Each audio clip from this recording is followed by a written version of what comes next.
Hello दोस्तों, welcome to arts वल्ला। स्वागत है आप सभी का आज के इस नए वीडियो में। तो जैसा कि पता होगा आप लोगों को, जो अभी हम लोग हिस्ट्री देख रहे हैं और ये जो हमारा बैच है इसका नाम है नेक्स्ट टॉपर 2026, जो कि आप लोगों को 2026 में टॉपर बनने के लिए एकदम काफ़ी सटीक जो है बैच है। तो इसको आप लोग लास्ट तक ज़रूर देखिएगा। तो उसी की कड़ी में हम लोग हिस्ट्री देख लें, और हिस्ट्री में भी पहला चैप्टर ये चल रहा है। यहाँ से देख सकते हैं आप लोग, ये चैप्टर नंबर 1 है हमारा। और इस चैप्टर नंबर 1 में जो है हम लोग थ्योरी कर चुके हैं। थ्योरी के बाद हम लोग लघु उत्तरीय प्रश्न भी कर चुके हैं, क्वेश्चन आंसर। तो आज जो हम लोगों का डेट है, ये क्लास नंबर 6 है, पहला चैप्टर का ये 6ठा क्लास है।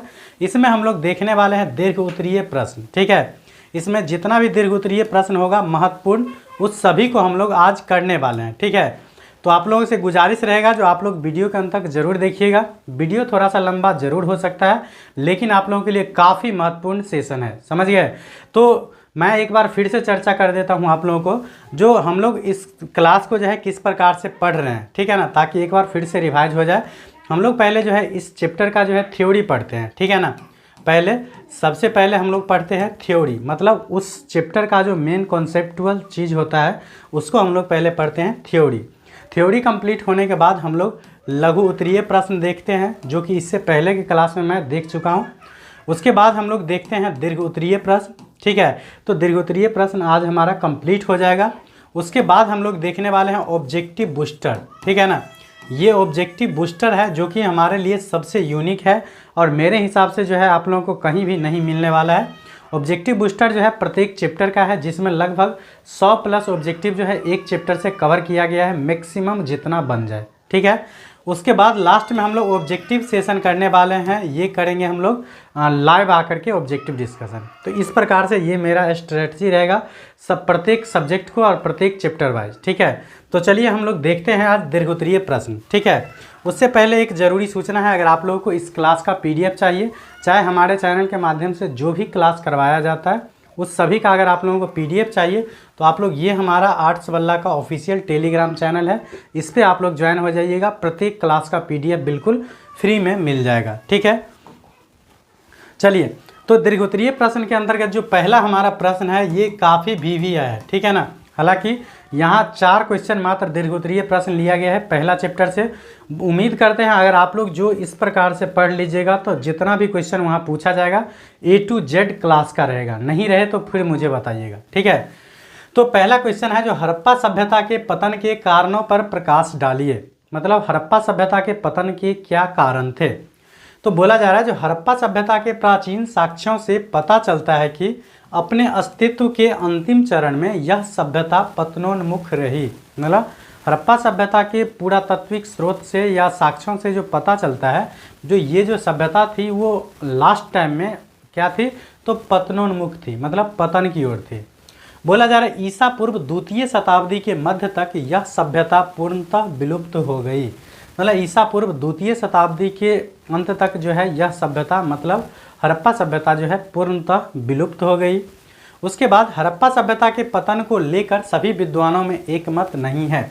जिस प्रकार से हड़प्पा सभ्यता के काल निर्धारण में सभी विद्वान अलग अलग मत देते हैं, कोई भी विद्वान एक मत नहीं है, उसी प्रकार से इसके पतन को लेकर भी सभी विद्वानों में क्या है, मतभेद है। मतलब सभी विद्वानों का मत अलग अलग है। ठीक है, बोला जा रहा है इस सभ्यता के पतन के निम्नलिखित कारण थे। फिर भी जो सबसे मुख्य कारण सब है वो हम पॉइंट वाइज आप लोगों को बता रहे हैं। आप लोग सेम टू सेम अपने नोटबुक में लिख लीजिएगा। हालांकि इस सभी का आप लोगों को PDF भी मिल जाएगा। चैनल पे टेलीग्राम पे जुड़ जाइएगा। तो पहला जो कारण है ये है बाढ़। ठीक है, हड़प्पा सभ्यता का पहला कारण क्या है, बाढ़। बोला जा रहा है सर्वश्री मार्शल मैके एवं SR राव हड़प्पा सभ्यता के पतन का एकमात्र कारण बाढ़ बताते हैं। मतलब नदी की बाढ़ बताते हैं। मतलब 3 विद्वान ऐसे थे, जैसे मार्शल, मैके और SR राव। अगर इन तीनों का नाम रख लेते हैं आप लोग, तो ये पॉइंट बना के इस प्रकार से जो लिखिएगा, तो अगर 5 नंबर में पूछा जाएगा तो 5 में 5 आप लोगों को 100% दे देंगे। ठीक है, तो इस प्रकार से अगर संभव हो तो नाम भी याद रख लीजिएगा, और नहीं याद रहे नाम तो लिख सकते हैं। जो अधिकांश विद्वानों का मत है, जो हड़प्पा सभ्यता के पतन का जो मेन कारण है वो क्या है, बाढ़ है। बाढ़ क्यों मेन कारण है, तो बोला जा रहा है चूंकि अधिकांश नगर जो है नदियों के तट पर बसे हुए थे, जिनमें प्रतिवर्ष बाढ़ आती थी। मतलब बाढ़ को सबसे मेन रीजन इसलिए माना गया है क्योंकि प्रत्येक शहर जो था हड़प्पा का, उसमें से प्रत्येक नहीं अधिकांश बोल सकते हैं, जो कि क्या था, तो नदियों के तट पर स्थित था और उस नदी में जो है प्रत्येक वर्ष बाढ़ आती ही आती थी। इसलिए सबसे मेन जो रीजन माना गया है वो बाढ़ को माना गया है।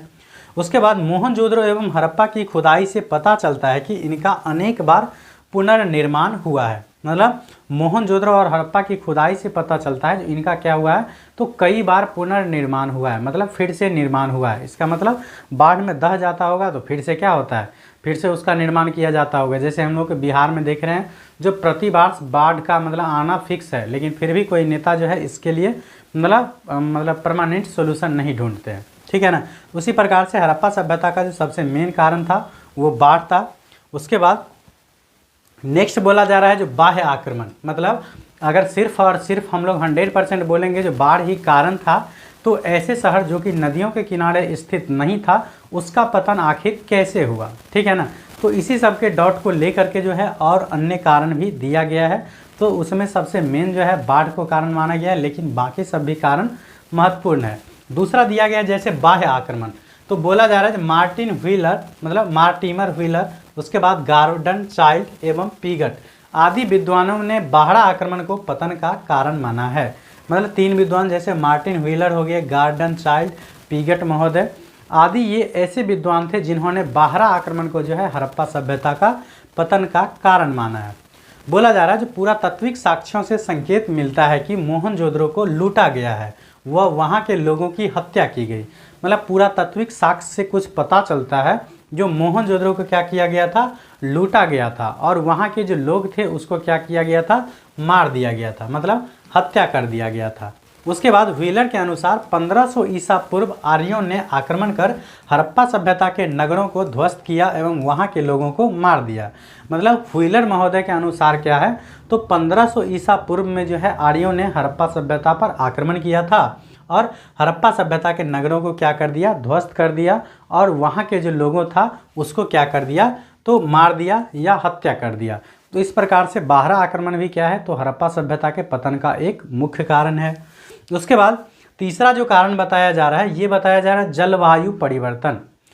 बोला जा रहा है आर.एन. Stine, A.S. घोष आदि विद्वानों ने जलवायु परिवर्तन को हड़प्पा सभ्यता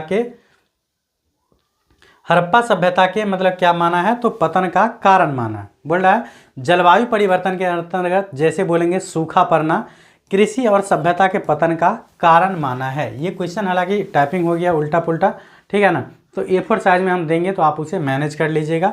मतलब आर.एन. स्टाइन और A.S. घोष जो है आदि विद्वानों ने क्या माना है, तो जलवायु परिवर्तन को एक मेन कारण माना है। जलवायु परिवर्तन जैसे बोलेंगे हम सूखा आना, ठीक है ना, सूखा पड़ना। तो बोला जा रहा है क्या, जो सूखा पड़ने के कारण क्या हुआ है, तो लंबे समय तक मतलब सिंचाई का व्यवस्था बुरी तरह से प्रभावित रहा, इस प्रकार से हड़प्पा सभ्यता का पतन हो गया। तो ये तीसरा कारण था, ठीक है। उसके बाद नेक्स्ट जो चौथा कारण है ये दिया गया जो नदी मार्ग का बदलना, मतलब नदियों के मार्ग में बदलाव। तो बोला जा रहा है माधव स्वरूप वत्स एवं H.T. लैम्ब्रिक के अनुसार नदियों के मार्गों में हुआ परिवर्तन इस सभ्यता के पतन का कारण बना। मतलब माधव स्वरूप वत्स और H.T. लैम्ब्रिक ये 2 ऐसे विद्वान थे जिनके अनुसार हड़प्पा सभ्यता का पतन कैसे हुआ, तो नदी के मार्ग में बदलने के कारण, ठीक है ना। जैसे बिहार का शोक पता होगा आप लोगों को, कोसी नदी को बोला जाता है। क्यों बोला जाता है, क्योंकि कोसी नदी जो है वो अपने मार्ग बदलने में जो है क्या है, माहिर है, जिसके कारण बिहार में क्या करते हैं, तो बहुत ज़्यादा क्षति करते हैं।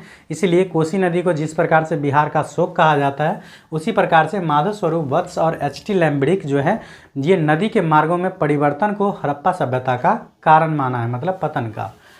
उसके बाद इसके अलावा समय समय पर भूकंपों ने भी नगरों का विनाश हुआ है, मतलब और समय समय पर भूकंप भी आता था जिसके कारण नगरों का विनाश हो गया।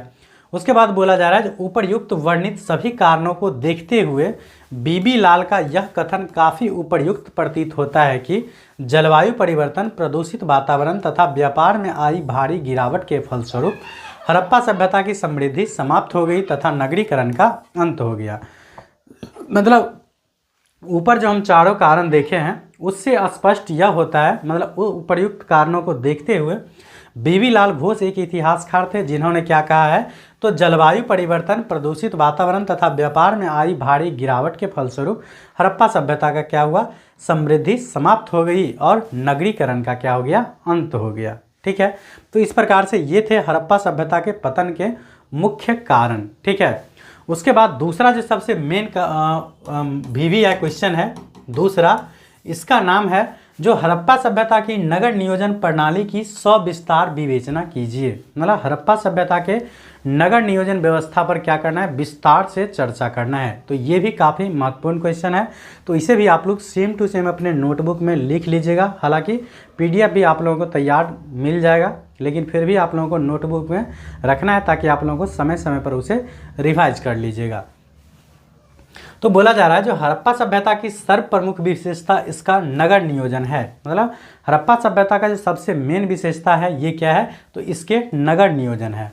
बोला जा रहा है यहाँ का नगर नियोजन एक सुनिश्चित योजना के आधार पर किया गया था। मतलब यहाँ का जो हड़प्पा सभ्यता का जो नगर नियोजन है एक सुनिश्चित योजना के आधार पर किया गया था। और यहाँ के नगर नियोजन की जो प्रमुख विशेषता है वो निम्नलिखित है।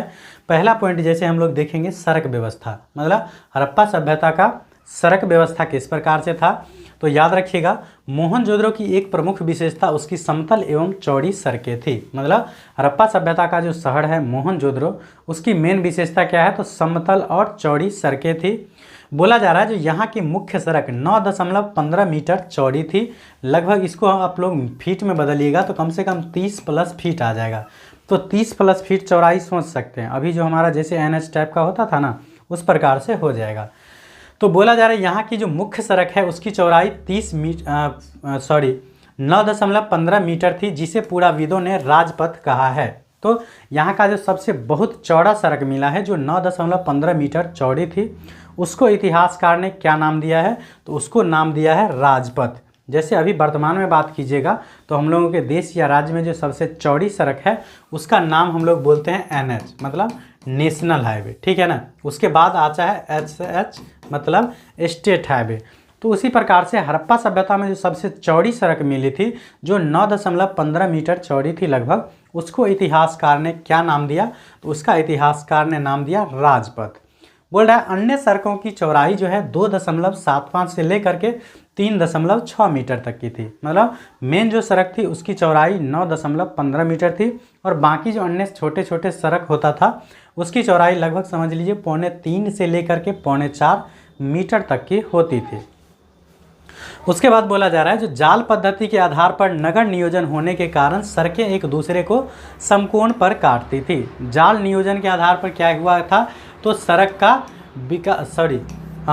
विकास हुआ था, जिसके कारण शहर जो है एक दूसरे को क्या करता था, सड़क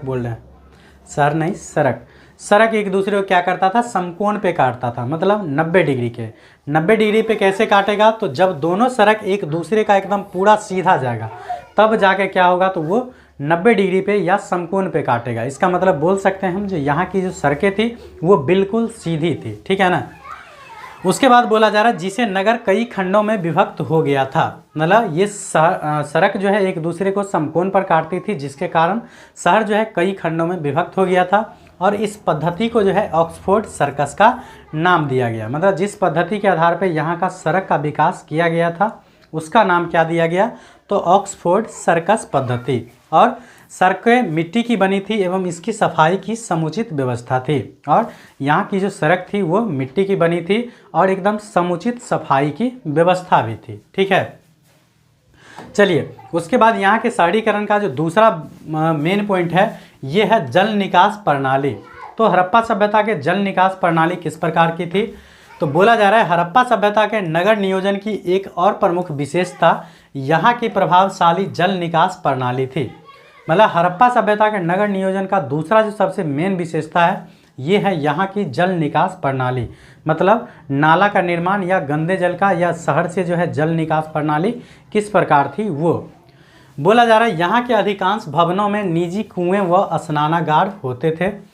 मतलब हड़प्पा सभ्यता के जो भवन होते थे उसमें निजी कुआं और स्नानागार होते थे। उसके बाद भवन के कमरों से या रसोई घर से या स्नानागार से या शौचालय से आदि सबसे जो जल निकलता था उसको बोला जा रहा है जो छोटी छोटी नालियों से निकलकर गली की नाली में आता था। मतलब भवन के कमरा हो गया, रसोई घर हो गया, शौचालय हो गया आदि सबसे जो जल निकलता था उसको क्या किया जाता था, तो छोटी छोटी नालियों से निकाल करके गली की नाली से जोड़ दिया जाता था। और गली की जो नाली होती थी उसको क्या बोला जा रहा है, जो गली की नाली को मुख्य सड़क के दोनों ओर बनी पक्की नालियों से जोड़ा गया था। और पहले तो मतलब घर से निकलता था गंदा जल, उसको क्या करते थे, तो छोटी छोटी नाली से गली की नाली में जोड़ दिया जाता था। फिर गली की नाली को क्या किया जाता था, तो मेन सड़क के, जैसे ये मान लीजिए मुख्य सड़क है, तो मुख्य सड़क के दोनों साइड जो अगर नाली बना था तो गली की नाली को फिर से ले जाकर के मेन रोड के साइड में जो चौड़ी नाली बनी थी उसमें जाके जोड़ दिया जाता था। और बोला जा रहा था मुख्य सड़क के दोनों ओर जो बनी नालियों को पत्थर अथवा शिलाओं के द्वारा ढक दिया जाता था। और मेन रोड के साइड जो दोनों साइड जो पक्की नाली बनी थी उसको बोला जा रहा है बड़े बड़े शिला या पत्थर से ढक दिया जाता था। बोल रहा है नालियों की सफाई एवं कूड़ा करकट को निकालने के लिए बीच बीच में नरमोखे मतलब मेन होल बनाए गए थे। और नाली जो बना था उसको बीच बीच में सफाई या कूड़ा करकट निकालने के लिए उसमें मेन होल बनाया गया था। जैसा कि वर्तमान में भी आप लोग अगर देखते होंगे नाला को, तो नाला के बीच बीच में क्या होता है, जैसे मान लीजिए ये अगर नाला हो गया तो नाला के बीच बीच में कहीं कहीं ढक्कन टाइप का इस टाइप से बनाया हुआ रहता था, बनाया हुआ रहता है। क्यों रहता है, क्योंकि मान लीजिए ये नाला कभी जाम पड़ जाए या इसमें से कूड़ा करकट को निकालना हो तो इस ढक्कन को क्या करेगा, हटाएगा और इसमें एक आदमी घुस करके क्या किया जाता है, नाला को सफाई कर देता है। तो इस प्रकार से मतलब समझ लीजिए हड़प्पा वासी भी जल निकास प्रणाली को मतलब समझते थे और वो लोग इसके मतलब निर्माण को भी जानते थे। तो देखिए तीसरा जो पॉइंट था हड़प्पा सभ्यता के नगर नियोजन का, ये है स्नानागार। ठीक है, बोला जा रहा है जो मोहनजोदड़ो के एक प्रमुख सार्वजनिक स्थल यहाँ के विशाल दुर्ग में स्थित विशाल स्नानागार है। मतलब मोहनजोदड़ो का एक सार्वजनिक स्थल था, वहाँ पे एक विशाल स्नानागार मिला है। मतलब यह दुर्ग में जो है स्थित है। इसकी लंबाई चौड़ाई समझ लीजिए 54.86 मीटर लंबा और 33 मीटर मतलब क्या है, चौड़ा है ये विशाल दुर्ग। इसमें जो मतलब विशाल स्नानागार मिला है, स्नानागार का मतलब समझ लीजिएगा स्नान करने वाला। ठीक है ना, जैसे अभी स्विमिंग पूल होता है ना, स्नान करने वाला घर समझ लीजिएगा उसको बोलेंगे स्नानागार। ठीक है ना, स्नान करने वाला घर। जैसे इसके बाद आएगा अन्नागार, तो अन्नागार मतलब क्या, अन्न भंडारण के लिए जो घर रहेगा उसको बोलेंगे अन्नागार, और ये स्नान करने के लिए जो घर रहेगा उसको बोलेंगे स्नानागार। तो बोला जा रहा है मोहनजोदड़ो के एक सार्वजनिक स्थल से वहाँ के जो विशाल दुर्ग है जिसकी लंबाई 54.86 मीटर और चौड़ाई 33 मीटर है, वहाँ से एक विशाल स्नानागार मिला है। बोला जा रहा है यह स्नानागार जो है 39 फुट लंबा है, 23 फुट चौड़ा है और 8 फुट क्या है, गहरा है। ठीक है, याद रख लीजिएगा 1 मीटर बराबर क्या होता है, तो 3.37 फीट होता है या फुट होता है। तो उस हिसाब से आप चेंज कर लीजिएगा, कोई एक पैरामीटर याद रख लीजिए। तो फुट में याद रखना काफ़ी आसान है, दशमलव में नहीं होगा तो टेंशन नहीं रहेगा आपको। ठीक है ना, ज़रूरी नहीं है कि दशमलव मतलब फुट और मीटर दोनों में लिखे, ये कोई ज़रूरी नहीं है, मैं जानकारी के लिए आप लोगों को लिख दिया हूँ। तो सिंपली याद रखिएगा यहाँ से जो विशाल स्नानागार मिला था उसकी लंबाई 39 फुट, चौड़ाई 23 फुट और गहराई जो है ये 8 फुट थी। ठीक है, बोला जा रहा है इसमें उतरने के लिए उत्तर एवं दक्षिण दिशा में मतलब दक्षिण की ओर सीढ़ियाँ बनी थी। जैसे मान लीजिए ये आपका अगर हो गया स्विमिंग पूल, मतलब अन्नागार बोल रहे हैं, स्नानागार, स्नान करने के लिए। तो इधर से मान लीजिए ये उत्तर हो गया, तो इधर से क्या बना था, तो इधर से भी क्या बना था, सीढ़ियाँ, और इस साइड से भी क्या बना था, तो इस साइड से भी सीढ़ियाँ बना हुआ था इसमें उतरने के लिए। जैसे अभी मान लीजिए आप लोग कहीं जाइएगा नहाने के लिए स्विमिंग पूल या कुआं या तालाब में, तो उसमें भी क्या रहता है, कुआं में नहीं लेकिन तालाब में उतरने के लिए सीढ़ी रहती है, जैसे पोखर सब में भी रहता है। तो उसी प्रकार से यहाँ का जो विशाल स्नानागार मिला है उसमें भी क्या है, तो उत्तर और दक्षिण दिशा में सीढ़ियाँ हैं उसमें उतरने के लिए। और स्नानागार का जो फर्श होता है वो पक्की ईंटों से बना था। नीचे वाला जो फर्श होता है उसमें क्या था, तो बोला जा रहा है पक्की ईंटों से बना था। बोल रहा है संभवतः इस विशाल स्नानागार का उपयोग अनुष्ठानिक स्नान हेतु होता होगा। मतलब इतिहासकार ऐसा अनुमान लगाते हैं जो यहाँ का जो विशाल स्नानागार था उसका उपयोग संभवतः क्या होता होगा, तो अनुष्ठानिक स्नान हेतु करते होंगे। ठीक है ना, अनुष्ठानिक स्नान का मतलब क्या होता है, तो जैसे अभी आप लोग अगर गांव से बिलोंग करते होंगे तो गांव में कुछ कुछ ऐसे भी अभी भी पूजा पाठ है जिसमें क्या करते हैं, तो गांव की महिलाएं पोखर या तालाब में जाती है स्नान करने के लिए सार्वजनिक रूप से, ठीक है ना। तो उसी प्रकार से इतिहासकार अनुमान लगाते हैं जो यहाँ का जो विशाल स्नानागार था संभवतः उसका भी उपयोग क्या करते थे, हड़प्पावासी अनुष्ठानिक स्नान के लिए करते होंगे। उसके बाद बोला जा रहा है जो स्नानागार के चारों ओर कमरे तथा बरामदे थे। स्नानागार के चारों ओर क्या था, कमरा और बरामदा था, शायद वस्त्र बदलने के लिए होंगे। उसके बाद स्नानागार से जल निकासी की भी व्यवस्था थी एवं स्वच्छ पानी को एक कुएं के द्वारा स्नानागार में लाया जाता था। मतलब स्नानागार जैसे मान लीजिए तो उसमें पानी अगर गंदा हो गया तो उस गंदे पानी को बाहर निकलने की भी व्यवस्था थी और स्वच्छ पानी को जो है कुएं के जरिए उस स्नानागार में लाने का भी व्यवस्था किया गया था। सोच सकते हैं इस प्रकार से इस सब का मतलब क्या था, व्यवस्था था, मतलब टेक्नोलॉजी एक प्रकार से था, ठीक है ना। तो स्नानागार जो हम लोग अभी स्विमिंग पूल देख रहे हैं, समझ लीजिए हड़प्पावासी उतना पहले यूज कर चुके हैं, ठीक है ना। तो चलिए ये हो गया इसका स्नानागार। उसके बाद बात करेंगे अन्नागार, ठीक है ना। हड़प्पावासी का अन्नागार, अन्नागार का मतलब समझ लीजिएगा जो अन्न भंडारण के लिए, ठीक है ना, अन्न भंडारण के लिए जो घर होता था, अन्न भंडारण वाला घर या अन्न भंडारण के लिए जो घर का निर्माण किए थे ये लोग, उसको बोलेंगे अन्नागार। जैसे अगर आप बिहार से होंगे तो निश्चित रूप से बिहार से ही होंगे क्योंकि ये पढ़ाई चल रही है बिहार बोर्ड का, तो स्वाभाविक है जो आप लोग बिहार बोर्ड के होंगे। तो बिहार से अगर आप होंगे तो पता होगा पटना में गोलघर है, तो उस गोलघर का भी निर्माण किया गया था वास्तव में अन्न भंडारण के लिए, ठीक है ना। तो जिस प्रकार से गोलघर का निर्माण किया गया था अन्न भंडारण के लिए, उसी प्रकार हड़प्पावासी जो अन्न भंडारण के लिए जिसका निर्माण किए थे उसको हम लोग जानेंगे अन्नागार के नाम से, ठीक है।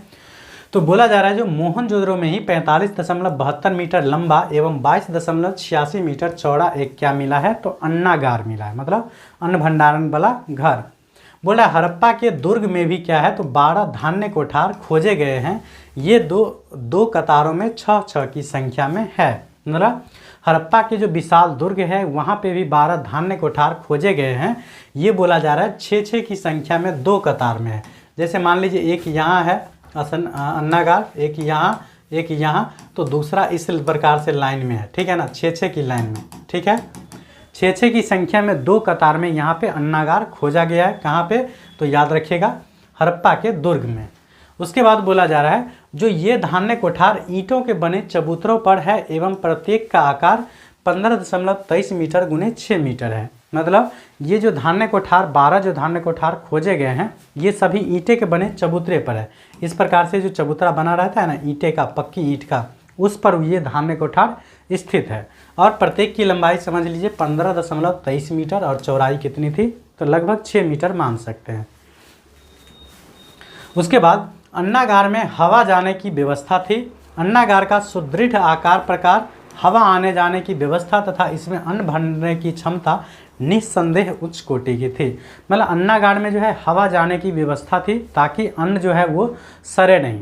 पता होगा अभी भी हम लोग जैसे अन्न का भंडारण करते हैं तो उससे पहले क्या करते हैं, तो उसको पहले सुखाते हैं इसलिए ताकि उसमें नमी नहीं रहे, नमी नहीं रहेगा तो वो अन्न जो है सड़ेगा नहीं। तो इसी प्रकार से हड़प्पावासी भी जिस अन्नागार का उपयोग करते थे या निर्माण करते थे तो उसमें प्रॉपर हवा आने जाने की व्यवस्था रहने दिया जाता था ताकि अन्न जो है सड़े नहीं। उसके बाद बोला जा रहा है जो अन्नागार का सुदृढ़ आकार प्रकार, उसमें अन्न भरने की क्षमता, हवा आने जाने की व्यवस्था, निश्चित रूप से बोला जा रहा है निस्संदेह उसमें क्या थी, तो उच्च कोटि की थी, मतलब काफ़ी अच्छे किस्म की थी वो सब।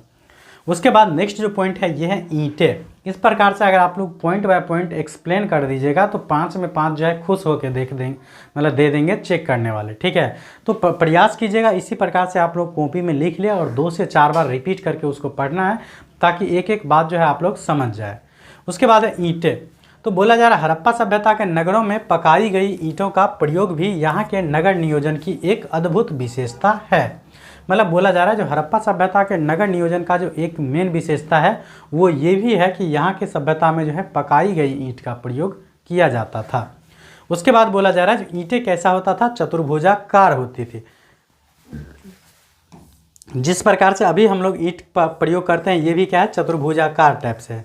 तो उसी प्रकार से हड़प्पावासी भी जिस ईंट का प्रयोग करते थे वो सब भी क्या होता था, चतुर्भुजाकार होती थी। बोला जा रहा है जो मोहनजोदड़ो से प्राप्त सबसे बड़ी ईंटें की आकार 51x26x6, दशमलव नहीं याद रख लीजिएगा अभी तो भी चलेगा। वैसे अगर एग्जैक्ट याद रह जाए तो और एकदम सोना पे सुहागा बोल सकते हैं, ठीक है। तो लगभग मतलब 51 सेंटीमीटर लंबाई, 26 सेंटीमीटर चौड़ाई और 6 सेंटीमीटर ऊंचाई।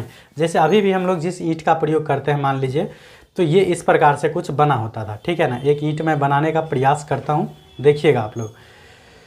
जैसे मान लीजिए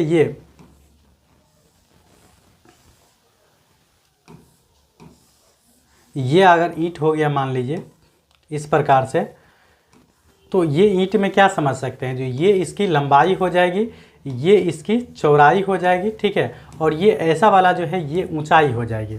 तो बोला जा रहा है ईंटा चतुर्भुजाकार होती थी और मोहनजोदड़ो से जो प्राप्त हुआ है सबसे बड़ी ईंट की प्रकार, वो बोला जा रहा है 51 सेंटीमीटर लंबा, 26 सेंटीमीटर चौड़ा और 6 सेंटीमीटर जो है मोटा होता था। और सामान्यतः जो है 27 × 13 × 6 सेंटीमीटर की ईंटें प्रयुक्त होती थी। अभी भी अगर आप लोग पुराने घर देखे होंगे जिसमें जो है लकड़ी का क्या किया गया था, लकड़ी का एक प्रकार से मतलब मोटा मोटा जो लकड़ी होता था उसको बिछा करके इस प्रकार से मान लीजिए मोटा मोटा लकड़ी मतलब क्या करता था घर में दे दिया जाता था और उस पर जो है इस प्रकार से ईंट को मतलब बिछा दिया जाता था, ठीक है। तो ये अगर घर आप लोग देखे होंगे तो कमेंट कीजिएगा, ठीक है ना। तो इस में जो ईंट प्रयोग किया जाता था ये थोड़ा सा बड़ा ईंट रहता था और जनरली हम लोग दीवार बनाने के लिए जो यूज करते हैं ईंट वो थोड़ा सा छोटा होता है। तो हड़प्पा वासी भी मतलब 2 प्रकार के ईंट का प्रयोग समझिए करते थे, एक बड़ा साइज और एक जनरली जो यूज होता था वो। तो ये हो गया हड़प्पा वासी के ईंट का प्रयोग, ठीक है। उसके बाद बोला जा रहा है जो उल्लेखनीय बात है कि समकालीन मिस्र की सभ्यता से भी पकी हुई ईंट के स्थान पर धूप में सुखाई गई ईंटों का प्रयोग होता था। और उल्लेखनीय है कि मतलब बोला जा रहा है जो समकालीन मिस्र की सभ्यता मतलब हड़प्पा सभ्यता का जो समकालीन है मिस्र की सभ्यता, वहाँ भी बोला जा रहा है जो पकाई गई ईंट की जगह वहाँ पे धूप में सुखाई गई ईंट का प्रयोग किया गया है। और मेसोपोटामिया में भी यद्यपि पकी हुई ईंट का प्रयोग था किंतु काफ़ी सीमित मात्रा में। और मेसोपोटामिया भी क्या है तो हड़प्पा सभ्यता का समकालीन है, तो बोला जा रहा है वहाँ भी पकाई गई ईंट का प्रयोग हुआ है लेकिन बहुत ही सीमित मात्रा में। बोला इस प्रकार हम देखते हैं कि हड़प्पा सभ्यता की सर्व प्रमुख विशेषता यहाँ की नगर नियोजन प्रणाली ही थी। इस प्रकार से हम निष्कर्षतः कह सकते हैं जो हड़प्पा सभ्यता की सबसे मेन विशेषता क्या है, तो याद रखिएगा यहाँ की नगर नियोजन प्रणाली ही हड़प्पा सभ्यता की सबसे मेन विशेषता है। तो ये हो गया हमारा हड़प्पा सभ्यता के नगर नियोजन की विशेषता। तो उम्मीद करेंगे आप लोगों को समझ में आ गया होगा। उसके बाद 2 क्वेश्चन अभी और हम लोग देखने वाले हैं, जिसमें से तीसरा क्वेश्चन हमारा है, अभी 2 देख चुके हम लोग। तीसरा जो हमारा क्वेश्चन है, तीसरा क्वेश्चन बोला जा रहा है जो हड़प्पा कालीन समाज की प्रमुख विशेषताएं निम्नलिखित है। हड़प्पा कालीन समाज की विशेषता बोला जा रहा है, ठीक है ना।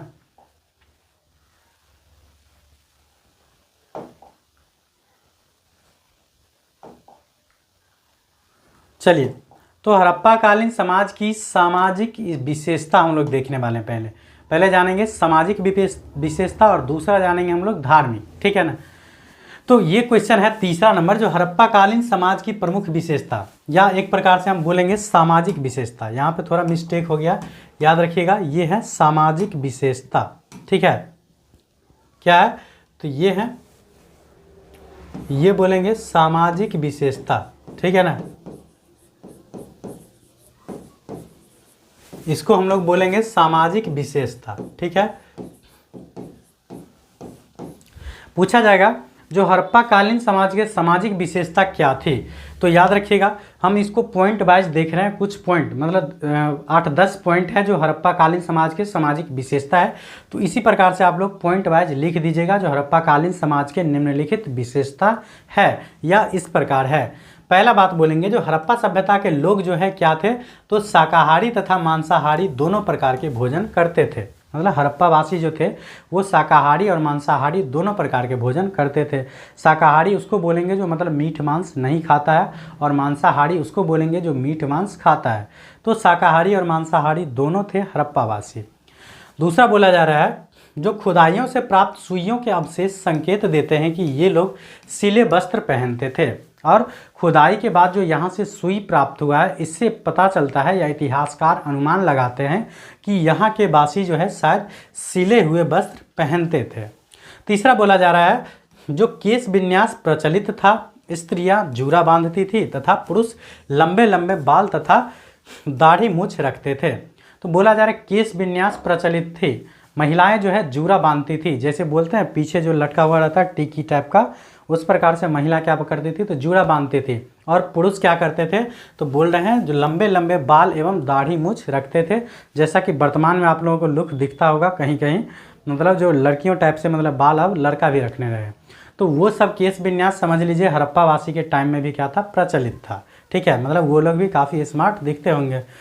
चौथा है जो इस सभ्यता के लोग आभूषणों के शौकीन थे, विविध प्रकार के आभूषण जैसे कंठहार, कर्णफूल, हंसुली, भुजबंद, कड़ा, अंगूठी, करधनी आदि पहने जाते थे।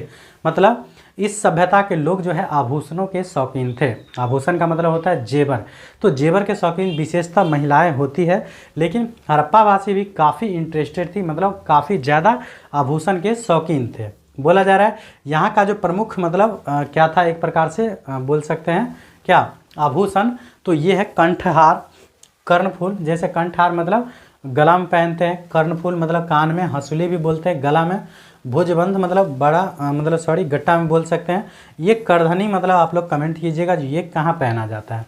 तो ये सभी जो है यूज करते थे हड़प्पावासी। उसके बाद 6 नंबर बोला जा रहा है इसके आभूषण बहुमूल्य पत्थरों, हाथी दांत या हड्डी एवं शंख आदि के बनते थे।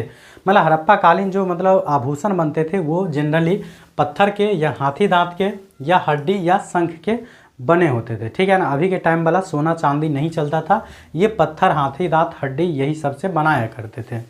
उसके बाद मिट्टी एवं धातुओं से निर्मित तरह तरह के बर्तनों का प्रयोग करते थे। मिट्टी और धातु से निर्मित तरह तरह के बर्तनों का उपयोग करते थे। बोल रहा फर्श पर बैठने के लिए चटाइयों के साथ साथ पलंग व चारपाई निर्माण से भी परिचित थे। मतलब फर्श पे बैठने के लिए नीचे जो ज़मीन होता है उस पे बैठने के लिए बोल रहा है जो चटाई के साथ साथ मतलब चटाई का भी प्रयोग करना जानते थे, साथ ही साथ चारपाई और पलंग का भी मतलब यूज करना हड़प्पावासी जानते थे। समझ सकते हैं ये लोग काफ़ी डेवलप थे। अगर वो सब समझिए अभी तक रहते भारत में तो भारत जो है अमेरिका से भी क्या रहता, आगे रहता। उसके बाद है जो सैंधव निवासी आमोद प्रमोद के प्रेमी थे, पासा इस काल का प्रमुख खेल था। आमोद प्रमोद मतलब क्या होता है, जो मनोरंजन के भी काफ़ी शौकीन थे, और यहाँ का जो मेन खेल था ये क्या था, पासा। पासा मतलब क्या होता है, लूडो जैसे खेलते हैं ना अभी हम लोग, इस प्रकार से उसका गोटी होता है, ठीक है ना, होता है, तो लूडो ये मतलब मेन खेल था। उसके बाद बोला जा रहा है सिंधु घाटी में बहुत सारे खिलौने मिले हैं जो बहुत ही कौतूहलजनक है। मतलब सिंधु घाटी सभ्यता में बहुत सारे ऐसे खिलौने मिले हैं जो काफ़ी आश्चर्यजनक है। बोला जा रहा है एक बैल रूपी खिलौना सिर हिलाता है। मतलब एक बैल टाइप का खिलौना मिला है जो क्या करता है, सिर हिलाता है, गर्दन हिलाता है। उसके बाद एक हाथी मिला है जिसका सिर दबाने से ध्वनि उत्पन्न होता है। मतलब एक हाथी ऐसा भी मिला है जिसका सिर दबाने से क्या होता है, ध्वनि उत्पन्न होता है। इसका मतलब ये लोग टेक्नोलॉजी भी काफ़ी ज़्यादा जानते थे। उसके बाद नेक्स्ट पॉइंट है जो यहाँ प्राप्त नर्तकी की मूर्ति से संकेत मिलता है कि नृत्य भी मनोरंजन का प्रिय साधन रहा होगा, गाने बजाने के भी ये शौकीन थे। और यहाँ जो नर्तकी का मूर्ति मिली है, मतलब डांस करती हुई लड़की का जो मूर्ति मिली है कांसा का, इससे पता चलता है कि ये लोग नृत्य मतलब यहाँ जो है नृत्य भी मनोरंजन का एक प्रमुख साधन रहा होगा, और गाने बजाने के भी ये लोग शौकीन होंगे हड़प्पावासी। ठीक है, उसके बाद नेक्स्ट बोला जा रहा है, चलिए यहाँ तक हो गया उसका धार्मिक जीवन, ठीक है, सॉरी धार्मिक नहीं, सामाजिक जीवन। उसके बाद हम लोग बात करेंगे हड़प्पा सभ्यता के धार्मिक जीवन के बारे में। तो ये क्वेश्चन नंबर 4 हो गया। ये भी दीर्घ उत्तरीय में पूछा जा सकता है, जो हड़प्पा सभ्यता के धार्मिक जीवन पर प्रकाश डालिए या हड़प्पा सभ्यता के धार्मिक जीवन का वर्णन कीजिए। ठीक है ना, तो ये दीर्घ उत्तरीय में पूछा जाता है लगभग 5 नंबर का। ठीक है ना, तो आप लोग पढ़ लीजिएगा तो निश्चित रूप से 5 में 5 आराम से आ सकता है। ठीक है, तो देखिए रिलीजियस लाइफ मतलब धार्मिक जीवन। तो बोला जा रहा है हड़प्पा सभ्यता के धार्मिक स्वरूप के बारे में किसी भी प्रकार का लिखित साहित्य व स्मारक हमें उपलब्ध नहीं है। मतलब हड़प्पा सभ्यता के धार्मिक स्वरूप के बारे में जो है हमें लिखित रूप से या मतलब लिखित रूप से कोई भी प्रमाण अभी तक नहीं मिला है हालांकि। ठीक है ना, और बोल रहा है जो यहाँ उत्खनन हुए उत्खनन स्वरूप प्राप्त अवशेषों के आधार पर ही हम यहाँ के धार्मिक स्वरूप का अनुमान लगा सकते हैं। मतलब यहाँ से कोई भी लिखित प्रमाण नहीं मिला है धार्मिक जीवन के बारे में, वहाँ से जो उत्खनन हुआ है, उत्खनन के बाद जो कुछ अवशेष प्राप्त हुआ है, उसी के आधार पर हम हड़प्पावासी के धार्मिक जीवन के बारे में कुछ अनुमान लगा सकते हैं। बोल रहा है ये इनके आधार यहाँ के धार्मिक स्वरूप की कुछ प्रमुख विशेषताएं निम्नवत है। मतलब इसी के आधार पर जो हम लोग कुछ धार्मिक विवेचना करेंगे, उसका कुछ पॉइंट जो है ये नीचे है। ठीक है, बोला जा रहा है जो हड़प्पा संस्कृति में मिस्र अथवा मेसोपोटामिया की तरह कोई भी मंदिर प्राप्त नहीं हुआ है और न ही कोई ऐसा भवन मिला है जिसे कि मंदिर की संज्ञा दी जा सके। मतलब हड़प्पा सभ्यता में भी मिस्र या मेसोपोटामिया की तरह कोई भी मंदिर प्राप्त नहीं हुआ है, ना ही कोई ऐसा भवन प्राप्त हुआ है जिसे हम लोग मंदिर की संज्ञा दे सके। ठीक है, और दूसरा पॉइंट बोला जा रहा है जो मोहनजोदड़ो एवं हड़प्पा से प्राप्त मृण मूर्तियों को पुरातत्ववेत्ता मातृ देवी की मूर्तियां मानते हैं। मतलब मोहनजोदड़ो और हड़प्पा से जो मृण मूर्तियां प्राप्त हुई है उसको पुरातत्व क्या मानते हैं, उसको पुरातत्ववेत्ता मानते हैं मातृ देवी की मूर्ति। ठीक है, और इससे अनुमान लगाया जाता है कि मातृ देवी की पूजा होती होगी, और इससे अनुमान लगाते हैं शायद हड़प्पावासी मातृ देवी की पूजा करते थे। और उस मातृ देवी को अभी हम लोग जानते हैं गौरी, चंडी, दुर्गा आदि नाम से जानते हैं, जैसा कि अभी हम लोग वर्तमान में उन्हें पूजते हैं। ठीक है ना, उसी प्रकार से वे लोग शायद मातृ देवी की पूजा करते थे हड़प्पावासी। उसके बाद है जो एक मूर्ति में स्त्री के गर्भ से एक पौधा निकलता हुआ दिखाया गया है, जो संभवतः धरती देवी की मूर्ति थी। एक मूर्ति से ऐसा भी दिखाया गया है जिसके गर्भ से एक पौधा निकलता हुआ दिखाया गया है। बोला जा रहा है ये शायद क्या होंगे, तो ये शायद धरती देवी होंगे। जैसे अभी वर्तमान में हम लोग बोलते हैं ना, ये हमारी धरती माता है, उसी प्रकार से शायद हड़प्पावासी भी धरती को क्या करते थे। तो बोला जा रहा है अतः संभव है कि हड़प्पावासी धरती को उर्वरा की देवी मानकर उसकी पूजा करते थे, जैसे अभी हम लोग वर्तमान में क्या करते हैं, धरती माता मानते हैं। तो उसी प्रकार से जैसे एक मूर्ति के गर्भ से पौधा निकलता हुआ दिखाई देते हैं, तो उससे इतिहासकार अनुमान लगाते हैं कि ये शायद क्या होंगे, तो ये होंगे धरती माता या धरती देवी, जिसको हड़प्पावासी जो है शायद उर्वरा की देवी मान करके क्या करते हैं, तो पूजते होंगे। ठीक है, उसके बाद नेक्स्ट पॉइंट है जो मायके महोदय को मोहनजोदड़ो से एक ऐसी मुद्रा प्राप्त हुई है जिसमें 3 मुख वाला एक पुरुष योग मुद्रा में बैठा है। और मायके महोदय को मोहनजोदड़ो से एक ऐसी मुद्रा प्राप्त हुई है जिसमें बोला जा रहा है जो 3 मुख वाला एक पुरुष जो है योग मुद्रा में बैठे हैं, जैसे इस प्रकार से बैठते हैं योग करने के लिए। ठीक है, बोल रहा है इसके 3 सिंग है, इसके बाईं ओर एक गौंडा है, भैंसा है, तथा दाईं ओर क्या है, तो एक हाथी और व्याघ्र है। बोल रहा है इसके सम्मुख एक हिरन है, मतलब उसके सामने क्या है, एक हिरन है। बायां साइड क्या है, तो एक गौंडा और भैंस है। दाहिना ओर क्या है, तो एक हाथी और व्याघ्र है। और इसके सम्मुख मतलब सामने क्या है, तो सामने एक हिरन है। और बोल रहा है इसकी तुलना जो है अभी पशुपति से की गई है, जैसे अभी पशुपतिनाथ से हम लोग करते हैं ना, तो उसी प्रकार से इसकी तुलना जो है वर्तमान में पशुपतिनाथ से किया गया है।